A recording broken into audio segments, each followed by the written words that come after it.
Welcome to Studio D on the campus of the University of Oklahoma. This is Sooner Sports Pad. Now, here's your host, Ashley Davis. Welcome to Sooner Sports Pad. I'm Ashley Davis alongside my outstanding co-host, Hughey, Mason Prince. We've also got an athletic and very pumped up live studio audience. Guys, tell us who's in there. We have the rowdy and loud hockey team in the audience, if I could get that out. That's right. We also have some members. Oh, wow. We also have some members from CAC Homecoming. They're going to tell us about the festivities coming up during Homecoming week. We're also joined by QB Baker Mayfield. We'll talk to him about his reunion with the Red Raiders this weekend later on in the show. Later on, Mason and I will debate what the best improvement was for the Sooners during the Kansas State game. And coming up later, a story on how rowing is the ultimate team sport. Well, this weekend, Coach Stoops sported a look Sooner Nation hasn't seen in years, and I'd say it worked out pretty well for him.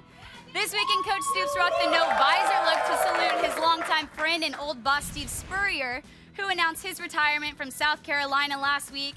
I'd say the no-visor look was definitely his good luck charm after the shutout win for the Sooners over K-State. OU came out on fire, taking only 1 minute and 4 seconds for the first touchdown of the game.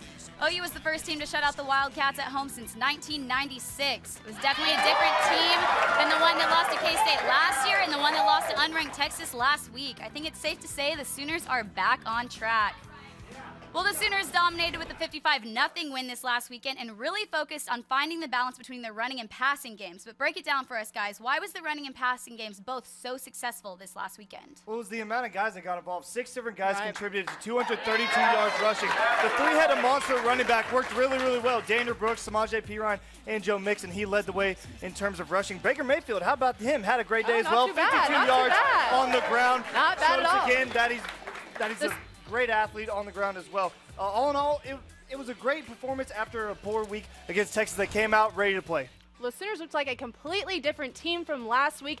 They had a fire in them that we have yet to see this season. Yeah. Baker came out strong once again, throwing 5 touchdowns with 336 yards in the air.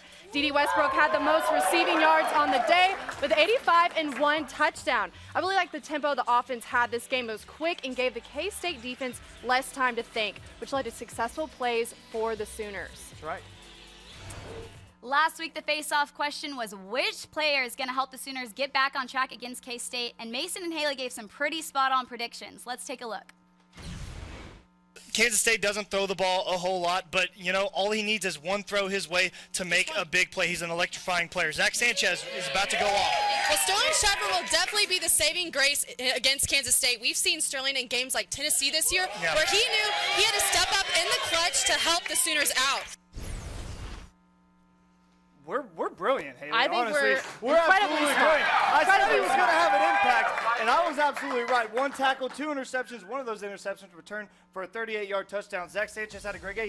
He's also the Big 12 Defensive Player of the Week. So Zack Sanchez, absolutely great last week, and he's going to be even better this week against Texas Tech, a team that likes to throw the ball a whole lot. They do. Well, last week I put my money on Sterling Shepard for the best player of the game, and I think I was definitely right. Sterling started the game on a high note. Less than 2 minutes in the first drive, he scored a 22-yard touchdown. Later on, he came up with a 28-yard catch that brought the lead to 21-0. Then this is my favorite play by Sterling. He had an incredible block for Baker on a 4th down run. Yeah, that's a nice. good block right there. I wouldn't be afraid to pick him again next week. That's for sure. Yeah, that's right. Keep up the good work, guys. Well, cornerback Zack Sanchez was named Big 12 Player of the Week after his outstanding performance against the Wildcats. He caught up with Mason this morning, and Mason asked him how it feels. It feels good. I think my defense deserves it more than I do, but, it's obviously an honor to get that award. Great game for you guys in the secondary against Kansas State. What was it? Was it you guys' preparation? Was it something that they were doing?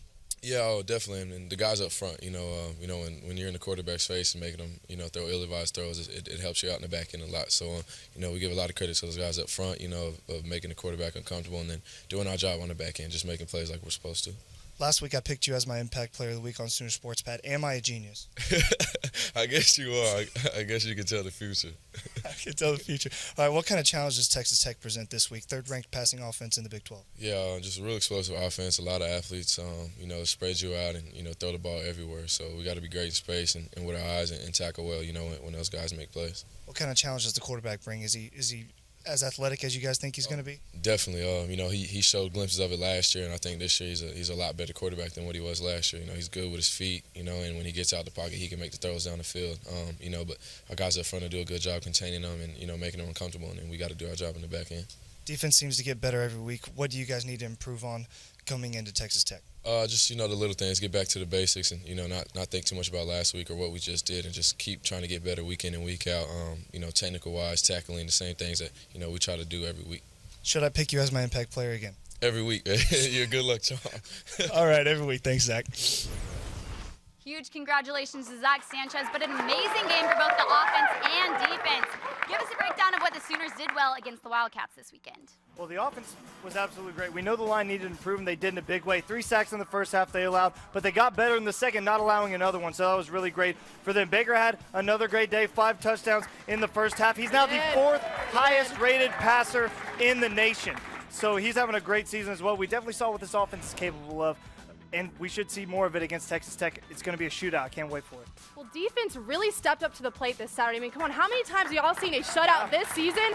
Or better yet, in 5 years. That's right. It's been 5 years since the Sooners had a blank score against Iowa State, 52-0. Obviously, as Mason pointed out, Zach had an incredible game, but so did Jordan Thomas with an interception and a 24-yard run back. In general, our secondary defensive line showed up ready and focused, and we barely missed any tackles. We still need to keep improving as we are playing a tougher offense this week and in the future weeks, but like I said, the defense is heading in the right direction, and I expect great things for the rest of the games this season. Great things. That's But right. football's not the only sport killing it. OU Tennis's Alex Galea took the championship today in the ITA Regional Championship.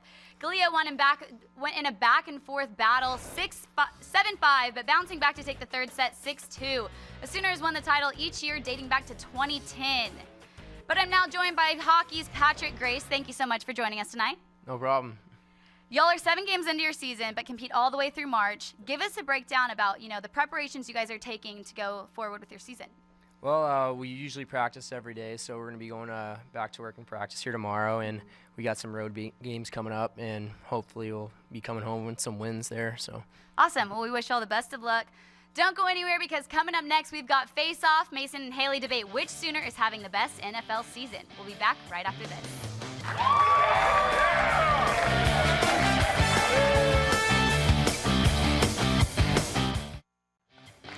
Welcome back to Sooner Sports Pad. It's time for Face Off where Mason and Haley battle it out for this week's Face Off bragging rights. I'm here with Nick Marr, who'll help me out with the question later on. But on to question 1, guys. Like we talked about earlier, we saw a whole different team this weekend compared to the Cotton Bowl. What do you think was the biggest improvement from the Texas game? The defensive line came to play on Saturday. They only allowed 65 rush yards to a Kansas State team that makes a living running the ball. So they had a really great game. 6 sacks also on the day for the big guys. So how about that? A week ago, this line was struggling to get anything done against Texas, and they came out and absolutely dominated, moving the OU defense all the way up in the ranks to the #1 defense in the Big 12. So shout out to them. They had a great day. Well, tackling was his defense's greatest improvement, hands down. As I said earlier, the tackling was very much improved from the game, but it's what killed us against Texas. For example, we had one play where we missed 4 attempted tackles. However, it was a new day for the defense with 6 sacks. That ended up with a 31 lost yards for the Wildcats. So that's a great improvement. Great improvement.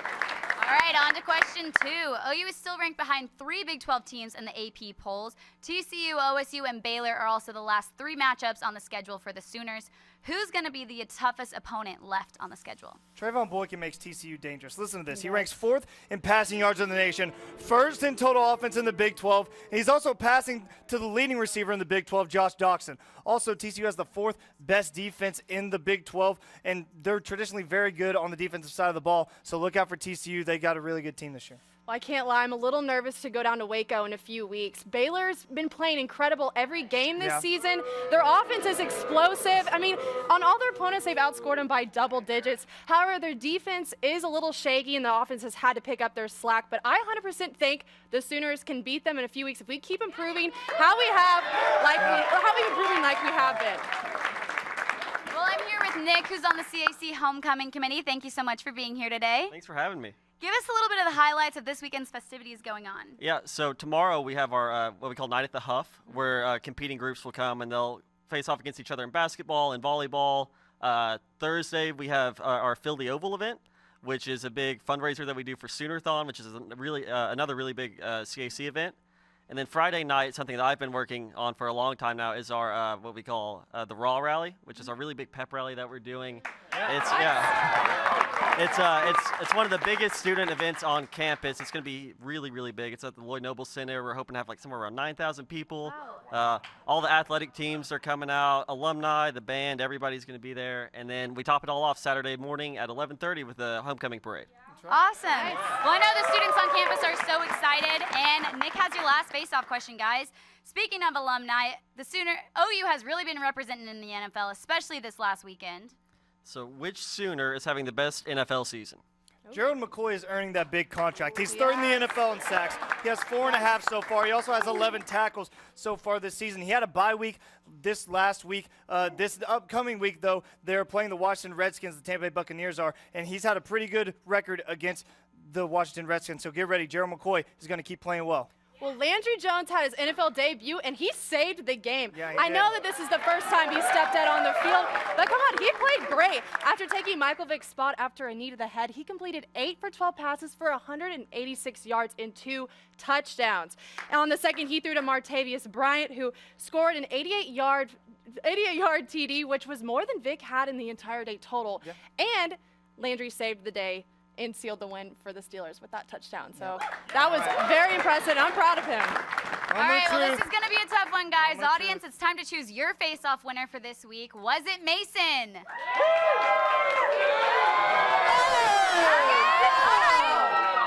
started out low, but it picked up, Mace. Don't worry. Okay, I think I'm nervous for this one. Was it Haley? What? I don't know. That one's pretty close. Wait, was it Mason? One more time. Haley, this one goes to Mason. Congratulations. Okay. That's what I'm talking about. He begged for this. He begged. All right, guys, well, don't go anywhere because coming up next, we're going to hear from superstar Baker Mayfield. You won't want to miss this. We're back right after this. All right, guys, I'm here with Brother Bill. He is our fan of the game. Brother Bill, what's with the get-up? This is Braveheart, Sooner style. We've got our freedom today. I didn't get all dressed up for nothing. You didn't get dressed up for nothing. I like the shield. You make the shield yourself? I did. Is that your natural hair color? No, it's quite gray and balding. All right, Brother Bill, he's our Sooner Sports fan of the game. Woo! Special thanks to our Cornerstone television partners, Chesapeake Energy, Riverwind Resort, Anheuser-Busch, OU Outreach, OU Alumni Association, OU Medicine, and the OU President's Associates.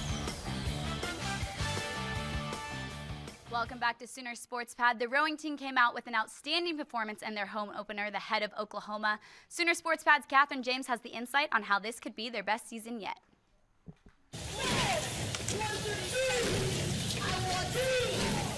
A team sport like no other, OU rowing provides a unique athletic experience and a strong sense of community for the ladies involved. I think the most unique thing about rowing is how much of a team sport it is, because you can't race the boats we race by yourself. You have to rely on at least 4 other girls, and normally there's 8 other girls in that boat with you. And so just the amount of teamwork and trust and collaboration required in rowing, I think, is really special. Since we spend pretty much 24/7 with practices and voluntary practices, we're together all the time, and so you create these bonds during the rough times and the really good times. A lot of times we're all struggling in different subjects in school, and so there's always somebody who's good at the thing you're not good at. Since January, the team has moved into a new 24,000 square foot facility, complete with new workout equipment and rowing tanks. So far, I think we've had a really good start. We've been getting a lot faster. We've got a new coach that's brought a new program with us and bringing some really good possibilities for our team. And I think this will be a really good year. We have some great freshmen as well, so we'll see. Catherine James, Sooner Sports Pad. thanks, Catherine. The rowing team will be back in action on October 31st for the head of the Colorado tournament in Austin, Texas. But Haley and Mason are standing by with Baker. Over to you guys. All right, Baker. You couldn't get enough of us, right? You had to come back. Thank you for joining us. I had to come back. Had to come back for more. All right, just another game against Tech, right? Yeah, just another game. Just another Big 12 game. Yeah, just another Big 12 game? Nothing new, nothing All right, different. you say so. Well, back to the Kansas State game. Sterling had a great block for you on a 4th down.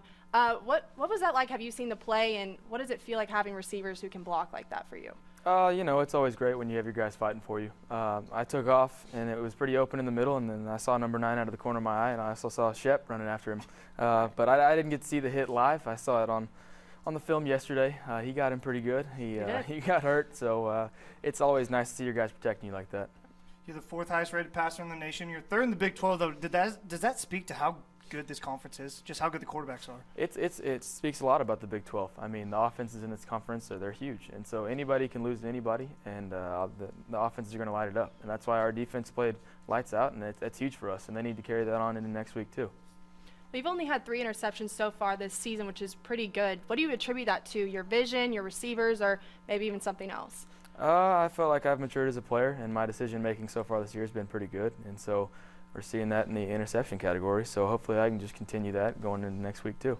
Daniel Brooks had a good game last week. How much does it help you as a quarterback to have a 3-headed monster in the backfield like that with P. Ryan Mixon and now Brooks? Oh, it's awesome. I mean, those are 3 running backs. They're all different types of players, though. I mean, P. Ryan's kind of our workhorse. He'll go downhill, and then Joe can do it all. He can play receiver too, and he's a speedy guy. He's a track star, so it's nice to have those 3 guys back there making plays. I know you guys like to take it one game at a time, but besides Tech, maybe is there another game that you're looking forward to this season? I wouldn't say one particular game, just that last 3-game stretch. I mean, it's TCU, Baylor, and OSU, so that should be a good one. Okay, Mark Andrews has 6 receptions on the year. 4 of those are touchdowns. He's like Chris Carter. All he does is catch touchdowns. How great is that for you to have a red zone threat like that? Just a big, tall guy that you can throw it up and he'll go get it. Oh, Mandrews, he's a monster. Mandrews? Yeah, I like that. Okay. Mandrews. Mandrews. Yeah, trademark that one. Okay. No, he's a guy that can go get it in the red zone, and he's a guy that defenses have to account for when we get down in there. And so he's creating mismatches because he's like a receiver. He can run like one, but he's also bigger than all the linebackers. So it's good for us to have him down there. Right. Well, I think Ashley has an audience question for you. Right. I've got one more question. This one comes from Nick. Yeah. What's the biggest difference between living in Norman and living in Lubbock? Oh, gosh. Okay, well, Lubbock's a little more flat, and there's not as much green, and it smells a little more like manure. All right. That's pretty good. All right, thanks, guys. Well, don't go anywhere because coming up next is our 5th week of Dynamic Duos. Baker and Jackson are here trying to retain that leader crown. You won't want to miss this. We're back right after this.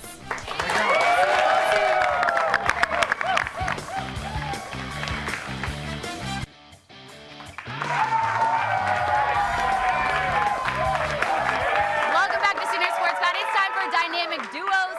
You heard earlier from Baker, and he brought along his teammate and roommate Jaxon Uhles once again. These two are the reigning champs back from week 1, so y'all know how the game works. We know how it works. Yeah. Are you ready? We're ready to go. All right. Shake it off. Question number 1. What is Baker's favorite dance move? Is it 1, the whippin' nay-nay, 2, the quan, 3, the Dougie, or 4, the stanky leg? Audience, hold up which answer you think too. Help them out. We're seeing 1, whippin' nay-nay, and we're seeing 4, stanky leg. Can you repeat the answers? Repeat the answers. Yes. 1, whippin' nay-nay, 2, the quan, 3, the Dougie, 4, the stanky leg. You got it. You can't look at his answers. You can't look. Okay. Yeah, I'm like shielding. He's got it. I'm shielding. He's got it? I was checking out the audio. First one. Okay. All right. What were they again? I'm gonna go with 1. 1, whippin' nay-nay. Oh, Baker? man. That hurts. It's all right. It's okay. You're going to come back. It's all right. All right. It's all right. Which former Sooner quarterback does Baker look up to the most? 1, Sam Bradford. 2, Josh Heupel. Or 3, Jason White. Audience? Audience doesn't really know. We're seeing 3s. I'm gonna go with number 3. Number 3, Jason White. Okay. We're back. There you go. All right. This one's a tough one. Who would play Baker in a movie about his life? 1, Bradley Cooper. 1, Bradley Cooper. 2, Brad Pitt. 3, Zac Efron. 4,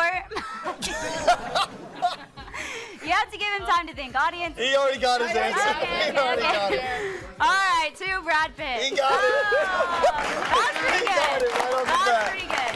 There you go. Okay, question number 4. What is Baker's favorite activity to do on Lake Travis? 1, tubing. 2, jet skiing. Or 3, wakeboarding. Audience? We're seeing a lot of wakeboarding. Can you repeat that? Have you ever been to Lake Travis with him? Can you repeat that? 1 jet ski, 2. Okay, well, you're not there yet in your relationship, but you 1 will be. tubing, 2 You jet know ski, it? 3 3. wakeboarding. Wakeboarding. Nope. Nope. Oh, Tubing, man. I don't even know how to wakeboard. You don't even know me. Okay, this one's about you. Oh, this one's about Jackson. So, Here you go. what would Baker say is your worst habit? 1, you sing very loud in the shower. 2, you're very bad at cleaning the living room. Or 3, you're not a morning person. Audience? No, no, it's the worst one that drives him crazy the most. For sure, living room. Living room. He got There it. you go. He got it. He got it. All right. Who is Baker's favorite pro sports team? Is it 1, the Mavs, 2, the Rangers, 3, the Thunder? Audience? He got it. He's All already right. ready. Number 2. 2. 2, the Rangers. Bingo. Bingo. All right. You got it. All right, well, you all got 5 out of 6, or 4 out of 6 right. You missed 2, but that's okay. I think it's safe to say you're still the champs. No, you still Congratulations, guys. Thank you so much for joining us. Make sure to like Sooner Sports Pod on Facebook and follow Sooner Sports Pod on Twitter. We'll see you back here on Monday night. Thank you.